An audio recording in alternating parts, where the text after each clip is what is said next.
જીવન કથા એ વ્યવહારને સકારાત્મક બનાવે છે, એ છે કથા. કથા આધ્યાત્મિક મોટિવેશન છે. કથા સાંભળવાથી પુણ્ય મળે ન મળે એક વસ્તુ અલગ છે. કથા સાંભળવાથી ફળ મળે કે ફળ ન મળે એ પણ વિચાર એક અલગ છે. કથા સાંભળવાથી કોઈ ફળ મળે કે ન, જરૂર કીધું ફલમ વક્તું ન શોકનોમય. કથા સાંભળવાથી જે ફળ મળે છે તેનું વર્ણન ન કરી શકાય એવું સ્વયં બ્રહ્માજી બોલ્યા છે. પણ ધારણા પ્રમાણે એ વિચાર આપણે કરી શકીએ કથા સાંભળવાથી ફળ મળે કે ન મળે, પણ કથા સાંભળ્યા પછી કોઈ સારી વાતો ગ્રહણ કરીએ તો કથા સાંભળવાથી ફળ મળે કે ન મળે, પણ કથા સાંભળવાથી જીવન નિષ્ફળ ન જાય, એકદમ પાકો ભરોસો છે. કથાનું શ્રવણ કરવાથી જીવન નિષ્ફળ ન બને, જીવન આપણું ફલિત થાય છે, ફૂલે ફાલે. આજે બ્રહ્માજી કહે છે, નારદ બિરાજો, હું તમને મહાદેવની કથા કહું. બ્રહ્માજી પોતાની પ્રસન્નતા વ્યક્ત કરે છે અને પુત્ર નારદ ભગવાન મહાદેવની કથા સાંભળવા માટે બિરાજે છે. અને બ્રહ્માજી ભગવાન શંકરજીની વંદના કરે છે, કારણ કે બ્રહ્માજી મહાદેવના પરમ ભક્ત છે. અને બ્રહ્માજી પોતાના કર્કમોડો દ્વારા અગણિત લિંગોની સ્થાપના કરી છે. બ્રહ્માજી મહાદેવની સ્તુતિ કરે છે. આ શબ્દો સ્વયં બ્રહ્માજીના છે. બ્રહ્માની દ્રષ્ટિએ શંકરજી કેટલા શ્રેષ્ઠ છે, મહાદેવ કેટલા મહાન છે. બ્રહ્મા બોલે, નમસ્કાર કરું છું. નમો સ્તવનંત રૂપાય. બ્રહ્મા કહે છે, અનંત રૂપ, અગણિત રૂપ છે. ક્યાં રૂપની વંદના કરું, ક્યાં રૂપને હું પ્રણામ કરું. આ બ્રહ્મજીની મનોદશા તમે જો, અનંત રૂપ. અને શિવનું કોઈ એક રૂપ તો નથી, અનંત રૂપ છે. અનંત રૂપાય નમઃ, અનંત સ્વરૂપાય નમઃ, અનંતાય નમઃ. એ શિવ છે, એ મહાદેવ છે. આ સુંદર પાવન શબ્દો બ્રહ્માના મુખમાંથી પ્રગટ થયા છે. નમો સ્તવનંત રૂપાય નીલકંઠ નમોસ્તુતે અવિઘ્નાત સ્વરૂપાય કૈવલ્યાય મૃતાય ચ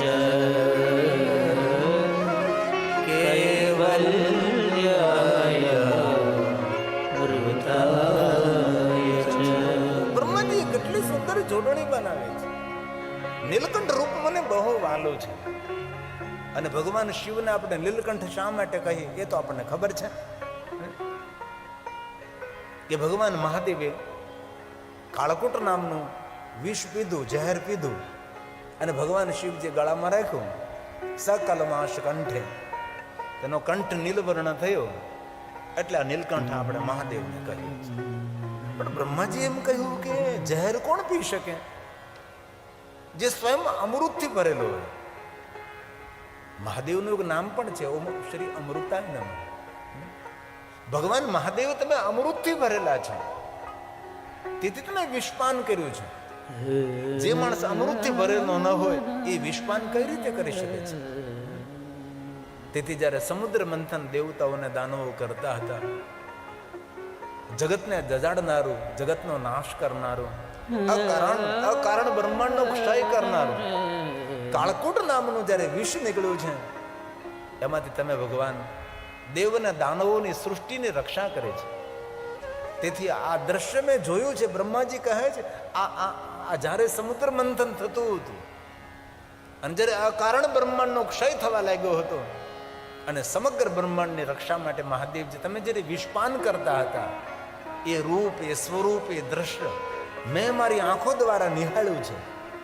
તેથી આ નીલકંઠ રૂપ મને બહુ જ વાલું છે. તેથી બ્રહ્માજી પોતાની વંદનામાં નીલકંઠ નામનો સમાવેશ કર્યો છે. અકાંડ બ્રહ્માંડ ક્ષય ચકિત દેવા કૃપા, જો પુષ્પદંતે ગાયું છે. અકાંડ બ્રહ્માંડ ક્ષય ચકિત દેવા સુર કૃપા. દેવતાઓ પર કૃપા કરવા માટે સુર કૃપા. અકારણ હજી પ્રલયનો સમય નહીં થયો હતો અને પ્રલય પહેલા આ જગતનો નાશ થવા લાગ્યો. અમૃત નીકળ્યું, રત્નો નીકળ્યા, ધન્વંતરી, લક્ષ્મી, શું શું નહીં, 14 રત્નો. સમુદ્ર મંથન કરતા કરતા પણ જ્યારે વિષ નીકળ્યું છે, કાળકૂટ નામનું ઝેર નીકળ્યું છે, ત્યારે દેવતાઓને જગતની રક્ષા કરવા માટે મહાદેવ આવ્યા છે. અને આપણે સનાતન ધર્મમાં ધારણા છે કે જ્યારે જ્યારે ધર્મનો લય થાય, જ્યારે ધર્મને રક્ષા માટે ભગવાન પધારે છે. એ આપણે સૌ ભરોસાવાળા માણસો છીએ, ને ભરોસાથી બેઠા રહેવાના છીએ આપણે લોકો. પુષ્પદંત બહુ સુંદર બોલે છે, દેવા સુર કૃપા. દેવ ઉપર ને સુર અસુર સૌ પર કૃપા કરવા માટે ભગવાન શિવજીએ કાળકૂટ નામનું વિષ પીધું છે.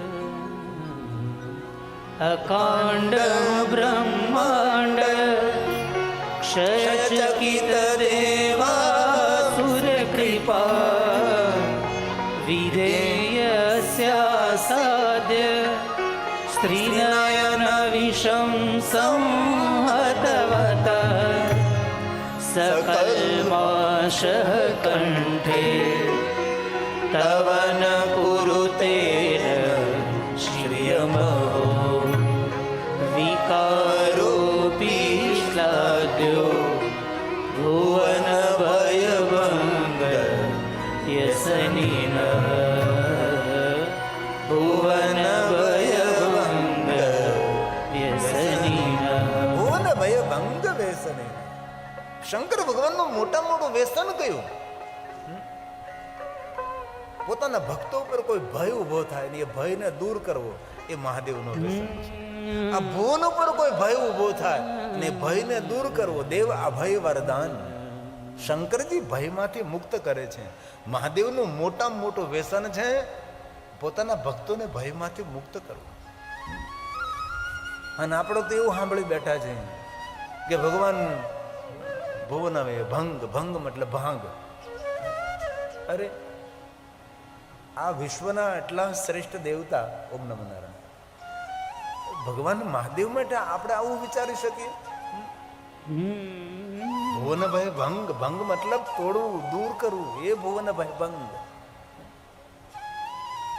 ભગવાન સ્વયં શિવ મહાપડ ગ્રંથમાં કહે છે કે માદક દ્રવ્યનું સેવન કરનારો માણસ મારો અપરાધી છે. માદક દ્રવ્ય મતલબ જે ગ્રહણ કરવાથી, જે ખાવાથી, જે આરોગવાથી નશો આવે એને માદક દ્રવ્ય કહેવાય છે. દક્ષિણી ગ્રંથોમાં વર્ણન છે કે ભગવાન મહાદેવને ચૂરમાના લાડુ આપણે અર્પણ કરીએ તો ચૂરમાના લાડુને ખસખસના બી ન લગાવે, કાકી કેપી દ્રવ્ય છે. તો એટલો વિશ્વનો મહાન દેવ આપણને એવું માર્ગદર્શન આપે, ગાંજો, ધતુરો, ભાંગ પીવો, તમાકુ ખાઓ, બીડી પીવો, એવું માર્ગદર્શન આપે? આપણા શાસ્ત્રોમાં એવું કહ્યું છે? આ કેટલો મોટો મૂંઝવતો પ્રશ્ન છે આપણને. તમે શિવ મહાપડ ગ્રંથનું વર્ણન કરો, તમે સાંભળો, શંકર ભગવાને પોતાના ભક્તો માટે કેટલી સુંદર સુંદર વાતો કરી છે મહાદેવજી, કે મારો ભક્ત કેવો હોવો જોઈએ, મારા ભક્તમાં કેટલા સદગુણ હોવો જોઈએ, મારો ભક્ત કેટલો શ્રેષ્ઠતમ હોવો જોઈએ, એ શંકર ભગવાને કહ્યું છે. તેથી કથા સાંભળતા અન્ય કોઈ નિર્ણય ન લઈએ આપણે. સારા નિર્ણયો જો સારા માણસો, સજ્જન લોકો લે તો તેને પ્રણામ છે. ચાલો ભાઈ, એટલી મોટી કથા થઈ છે તો ગામમાં આપણે વૃક્ષો વાવીએ, ગામમાં પ્લાસ્ટિક ઉપર પ્રતિબંધ કરીએ આપણે, જેથી કરીને પ્લાસ્ટિક ગાયો ખાય નહીં.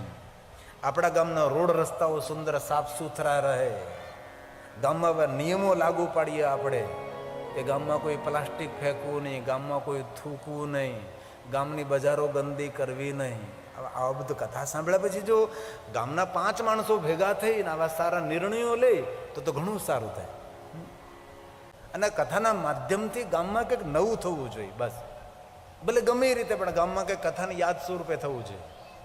ગામમાં સુંદર વિદ્યાલય બને કથાને યાદ સ્વરૂપે, મને વાંધો નથી, તમે તારે ઉઘરાવો પૈસા.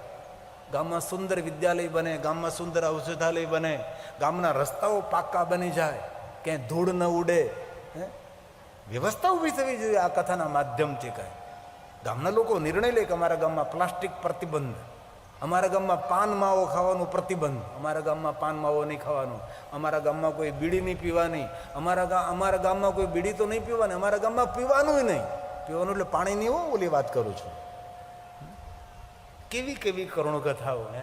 બાપ જીવતો ને દીકરાઓ જતા રહે પી પીને. એ આપણે ત્યાં સારું છે, વાગડ વિસ્તાર તો ડાયો છે, બાકી દેશી પીણું બનાવે ને એમાં ભેંસને દેવાને ઇન્જેક્શનો નાખે. માણસની કઈ હાલત થાય, ઓજરી હળી જાય, ઓજરી હળી જાય. આપણે નાના નાના બાળકોને મૂકીને યુવાન પત્નીને છોડી અને એ દીકરો જતો રે, બાપને જોવાનું ને. આ કથાથી કંઈક નિર્ણય લેવાનો છે અને ડાયા માણસો નિર્ણય લઈ શકે છે.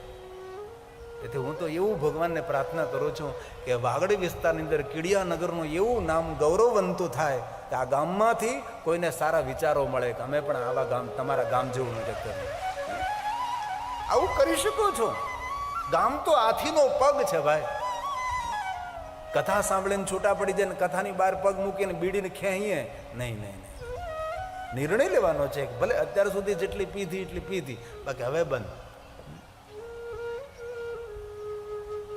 અને એક બહુ હૃદયથી હું વાત કહું છું, હું સાધુ છું એટલે કહું છું, જે માણસ પોતાના દેહનું ધ્યાન ન રાખી શકે એ દેશનું શું ધ્યાન રાખી શકવાનું હતું? જે માણસ પોતાના દેહનું ધ્યાન ન રાખી શકે એ દેવનું શું આરાધન કરવાનું છે? દેવનું આરાધન કરવા માટે તો પહેલા દેહનું ધ્યાન રાખવું પડે છે. આપણે પોતે તંદુરસ્ત રહેવું પડે છે. આપણે કોઈ સાધના અનુષ્ઠાન કરવી હોય તો શું કરવું પડે? પહેલા તો આરોગ્ય જોઈએ ને, તો તમે સાધના કરી શકો, તો તમે તપ કરી શકો, કઠિન અનુષ્ઠાન કરી શકો, 24 કલાક એક સ્થાન પર બેસી શકો, કરી શકાય ને. ધૂણી રે ધખાવી બેલી અમે તારા નામને. ક્યારે? તમારી પાસે આરોગ્ય હોય ત્યારે ને.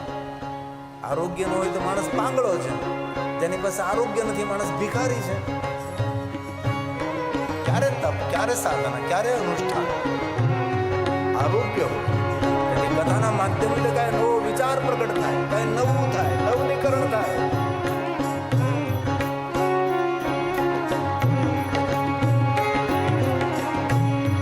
ધૂણી રે ધખાવી બેલી અમે તારા નામની રે. ધૂણી રે ધખાવી બેલી અમે તારા નામની. અમે તારા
વિશ્વના કોઈ દેવતા પણ ભગવાન શિવજીના ચરિત્રને પૂર્ણ રીતે જાણતા નથી.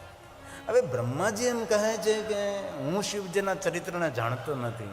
કોઈ દેવતા પણ ભગવાન મહાદેવના ચરિત્રને સંપૂર્ણપણે જાણતા નથી. પરંતુ મારી વાણીને પવિત્ર કરવા માટે હે નારદ, હું આપના સમક્ષ ભગવાન મહાદેવની કથા કહીશ. આ સ્વયં બ્રહ્મા બોલે છે. અરે પૂરી 9 દિન કથા થઈ શકે. બ્રહ્માજીની દ્રષ્ટિએ ભગવાન શિવજી કેટલા શ્રેષ્ઠ છે. અને વિશ્વના દરેક દેવતાએ ભગવાન શિવજીની સ્તુતિ કરી છે. દરેક ઋષિમુનિઓ ભગવાન મહાદેવની સ્તુતિ કરી છે. અને દરેકની દ્રષ્ટિ ભિન્ન ભિન્ન છે મહાદેવ પ્રત્યે.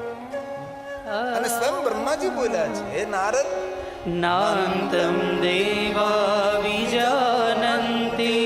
વિશ્વના કોઈ દેવતા પણ ભગવાન શિવજીને સંપૂર્ણપણે જાણતા નથી. નાંતમ દેવા વિજાનંતિ યસ્ય તસ્મૈ નમો નમઃ. નમસ્કાર કરું છું, હું તો પ્રણામ કરું છું. યમ ન વાચઃ પ્રશંસન્તિ નમસ્તસ્મૈ ચિદાત્મને. નમસ્તસ્મૈ ચિદાત્મને. બ્રહ્માજીએ નારદની સામે ભગવાન શિવજીની સુંદર સ્તુતિ કરી છે. બહુ લાંબી સ્તુતિ છે. અંતે બ્રહ્મા કહે છે, નારદ સાંભળો, હું તમને ભગવાન શિવજીની કથા કહું. સર્વ પાપક્ષયો ભવે. આ ભુવનમાં જેટલા પાપો છે દરેક પાપોને શાંત કરનારી ભગવાન શિવની કથા છે. હવે પાપ અને પુણ્યને આપણે શબ્દ સમજ. પાપ એટલે શું? નકારાત્મક વૃત્તિ, નકારાત્મક વિચારધારા, એને પાપ કહેવાય. નકારાત્મક વલણ, આને પાપ કહીએ આપણે. પુણ્ય કોને કહેવાય? સકારાત્મક વિચારધારા, સકારાત્મક વ્યવહાર, બીજા પ્રત્યે આપણો શુદ્ધ ભાવ, સ્વાર્થ ભરેલો ભાવ નહીં, શુદ્ધ ભાવ, નિસ્વાર્થ ભાવ. આટલી મોટી કથાનું આયોજન રાઠોડ દિનેશભાઈ ગેલાભાઈ કર્યું છે. એમનો પોતાનો કોઈ સ્વાર્થ નથી અને કોઈ સ્વાર્થ ભાવથી કરવું કથા કરવામાં પણ નથી આવે. ફક્ત ને ફક્ત નિસ્વાર્થ, બસ મારા વાગડ વિસ્તારને મારે સુંદર એક લાભ અપાવવો છે. કોઈ સ્વાર્થ નથી. અને કઈ રાજકીય ક્ષેત્રમાં આવવું નથી. કોઈ જગ્યાએ આગળ બેસતો પણ નથી મારો દિનેશભાઈ. કોઈ જગ્યાએ દેખાતો પણ નથી. હાઇલાઇટ થવું નથી, નામ રોશન કરવું નથી. નકર ઘણા લોકો એટલા માટે ભાઈ સમાજમાં તેની વાહવા થાય, રાજકીય ક્ષેત્રમાં તેને કઈ આગળ નીકળવું છે એટલા માટે મોટા મોટા પ્રસંગો ઘણા. કથાના આયોજકો અલગ અલગ હોય, જજમાનોની માનસિકતા અલગ અલગ હોય છે. અને અમે તો વર્ષોથી આ ક્ષેત્રમાં એટલે જજમાનની માનસિકતાને સમજી શકીએ છીએ કે આ જજમાન કઈ માનસિકતાથી કથાનું આયોજન કરી રહેલો છે. આનો નિસ્વાર્થ ભાવ છે. સકારાત્મક વિચારધારા, સકારાત્મક વાણી, સકારાત્મક વ્યવહાર, એને કહ્યું પુણ્ય. નકારાત્મક વિચારધારા, બેજનો અહિત કરવાની વિચારધારા, એ છે પાપ.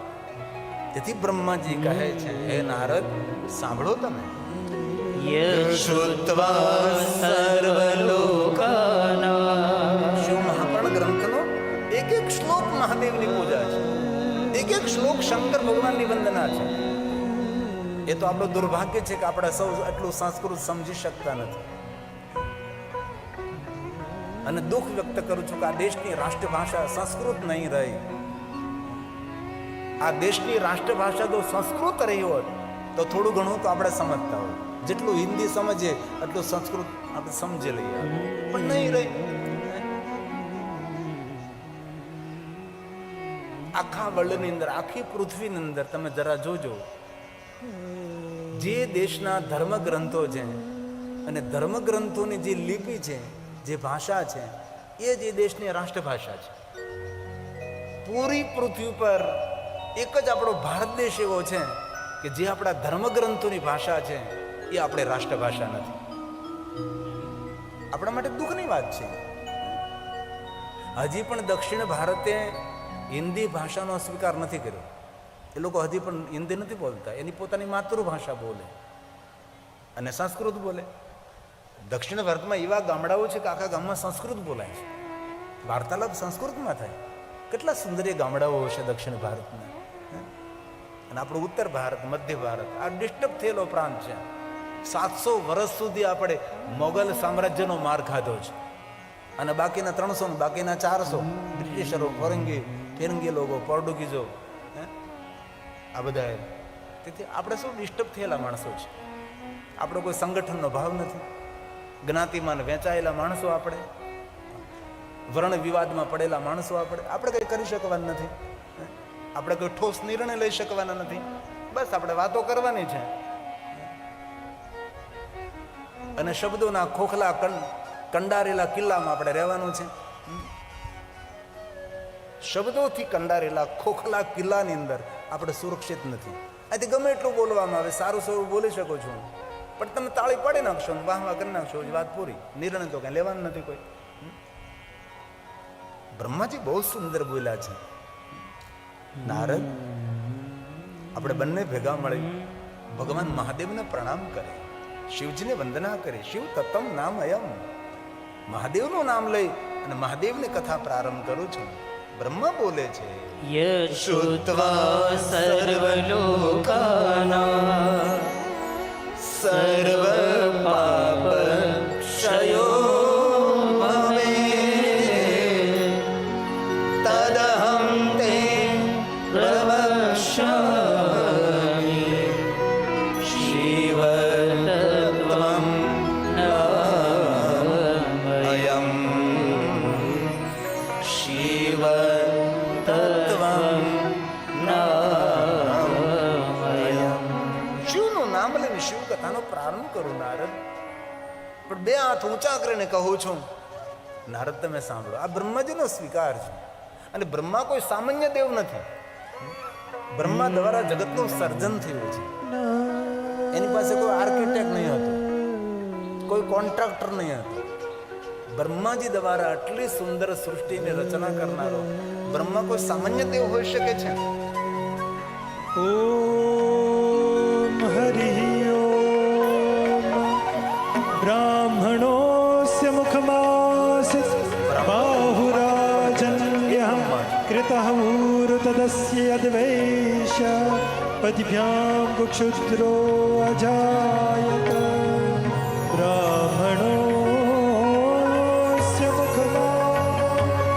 એ સ્વયં બ્રહ્માજી કહે છે. નારદ, સાંભળો, ઊંચા હાથ કરીને હું સ્વીકારું છું. આ બ્રહ્માજીનો શ્રેષ્ઠ સ્વીકાર છે.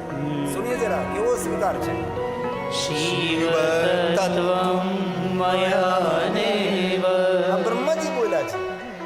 નારદ, હું શિવ તત્વને નથી જાણતો.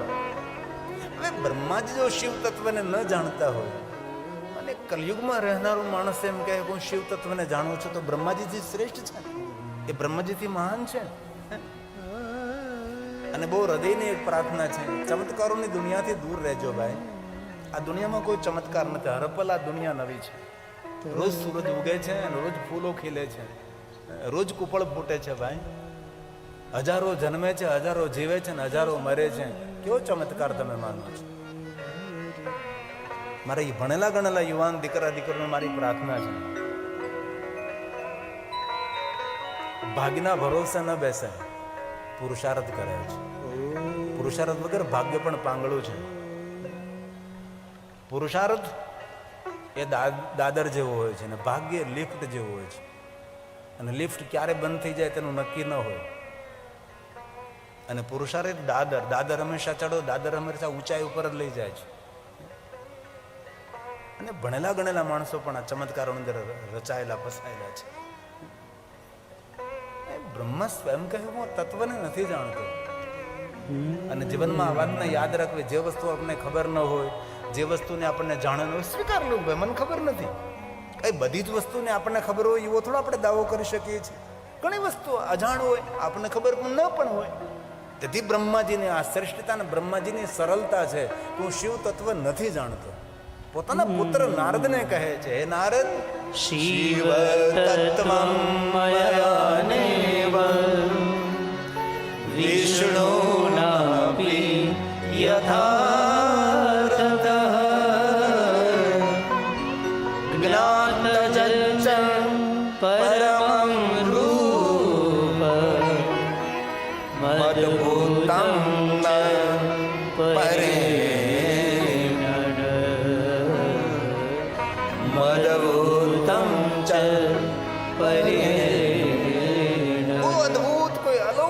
તત્વ છે. કોણ છે, ક્યાં છે એની મને ખબર નથી, પણ કોઈ છે એની મને ખબર છે. જે તત્વને વેદ પુરાણ નેતિ નેતિ શબ્દોથી જ પુકારે છે, નિરંતર વેદ પુકારે છે. અવિધતે સચકિતમ, વેદો પુકારતા પુકારતા ચકિત મને કંપનનો અનુભવ કરે છે. કોણ છે, ક્યાં છે, કેવો છે ખબર નહીં. નેતિ નેતિ શબ્દોથી તેની વાતને પૂરી કરે છે. આ બ્રહ્મા બોલ્યા છે.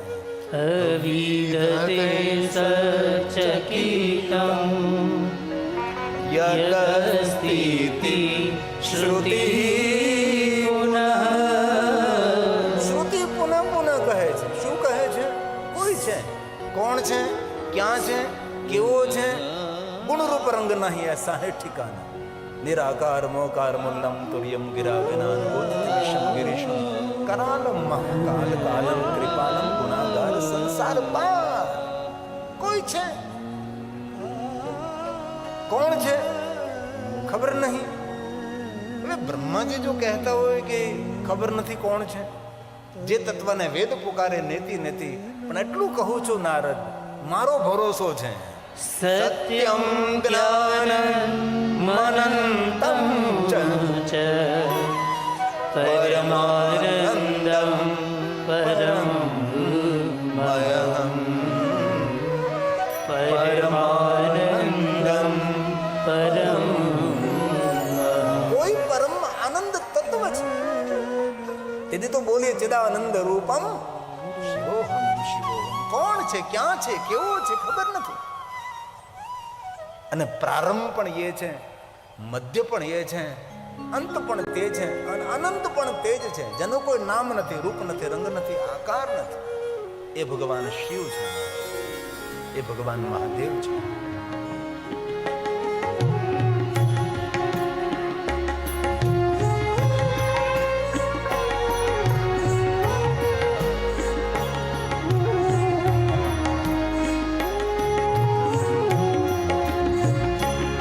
જય મહાદેવ શંભો હર મહાદેવ શંભો. જય મહાદેવ શંભો હર મહાદેવ શંભો.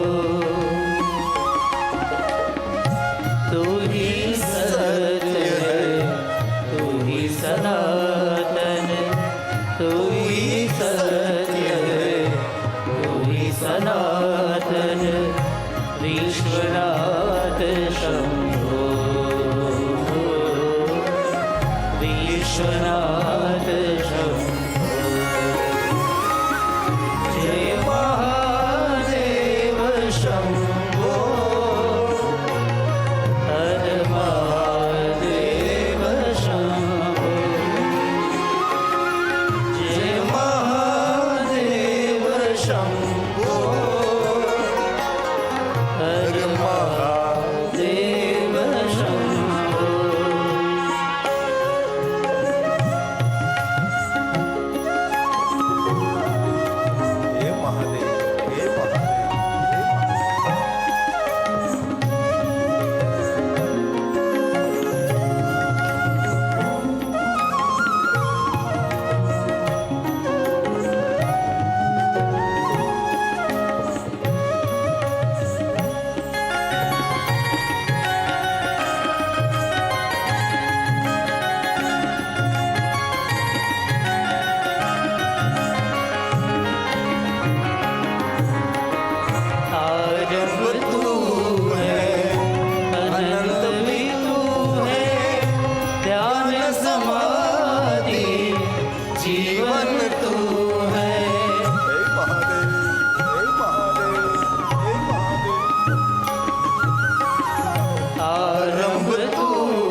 વિશ્વનાથ શંભો જય મહાદેવ શંભો હર મહાદેવ શંભો જય મહાદેવ શંભો હર મહાદેવ શંભો હર મહાદેવ શંભો હર મહાદેવ શંભો. તેથી બ્રહ્માજી કોઈ આકારને પ્રણામ ન કરે, કોઈ દેવતાઓને પ્રણામ ન કરે, કોઈ અવતારને પ્રણામ નથી કર્યા. આ બ્રહ્માજીની વંદના જાણવા જેવી, સમજવા જેવી અને સ્વીકારવા જેવી તો ખરી જ. બ્રહ્માજી નારદની સામે ભગવાન શિવજીને કઈ રીતે પ્રદર્શિત કરે છે? આ બ્રહ્મા સ્વયં બોલે છે, બ્રહ્મરૂપ, બ્રહ્મજ્ઞ. બ્રહ્મને પ્રણામ નથી કરતા, બ્રહ્મ બીજને પ્રણામ કરે છે. બ્રહ્મ બીજમ નમોસ્તુતે. આ બ્રહ્માજીની વિચારધારા તો તમે જો. અને શિવ મહાપુરાણ ગ્રંથ કોઈ સામાન્ય ગ્રંથ નથી, વિધિ વિધાનથી ભરેલો ગ્રંથ છે. આમાં લૌકિક કથાઓ નહીવત છે, આ તો અલૌકિક કથાઓ છે. બ્રહ્મા ધારે તો કોઈ અવતારને પ્રણામ કરી શકતા હતા ને, બ્રહ્મા ધારે તો કોઈ આકારને પ્રણામ કરી શકતા હતા, નહીં કોઈ અવતાર, નહીં કોઈ સંપ્રદાયથી ઉભા કરેલા ભગવાન, નહીં નહીં. આ બ્રહ્માજીની કેટલી શ્રેષ્ઠ વંદના છે. હું કોને પ્રણામ કરું છું? નારદજી સમજવાની કોશિશ કરજો. બ્રહ્મા સ્વયં બોલે છે, બ્રહ્મ રૂપ બ્રહ્મજ્ઞ બ્રહ્મ ભાવે ચ તત્પર બ્રહ્મ બીજ સ્વરૂપેણ બ્રહ્મ બીજ નમોસ્તુતે બ્રહ્મ બીજ નમોસ્તુતે. પૂરા વડલાને પ્રણામ નથી કર્યા. વડલાનું પ્રણામ તો નાનકડું બીજ છે.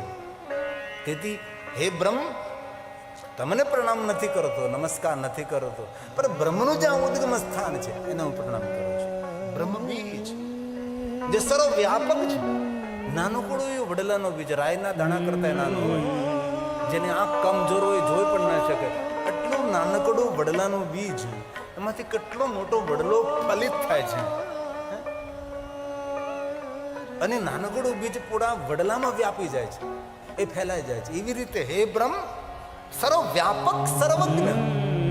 આ બ્રહ્માની દ્રષ્ટિ છે, બ્રહ્મ પ્રત્યેની દ્રષ્ટિ. બ્રહ્મ કોને કહેવું? અને બ્રહ્માજી પ્રણામ કોને કરે છે? કોઈ અવતારને નહીં, કોઈ આકારને નહીં, કોઈ રૂપને નહીં, કોઈ સ્વરૂપને નહીં, મૂળ તત્વને બ્રહ્માજી સમજાવવાની કોશિશ કરે છે. સર્વ વ્યાપક સર્વજ્ઞ તો સર્વજ્ઞ છે, સર્વ વ્યાપક છે, હરિવ્યાપક, સર્વત્ર સમાન.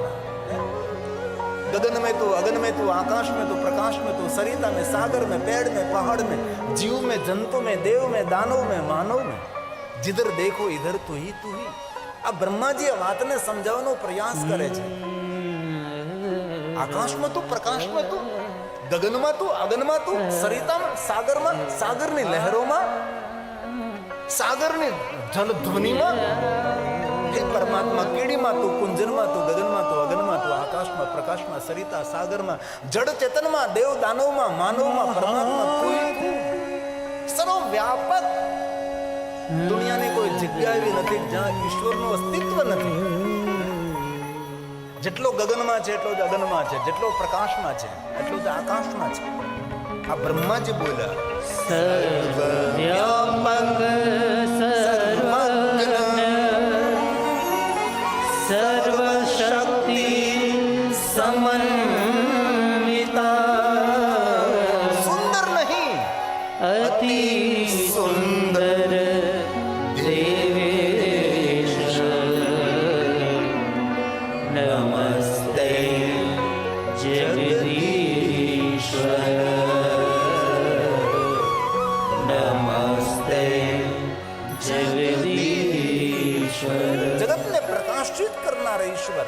એનો હું પ્રણામ કરું. જે ગુણાતીત છે, ગુણાધાર છે, ગુણ બીજ, ગુણાત્મક છે.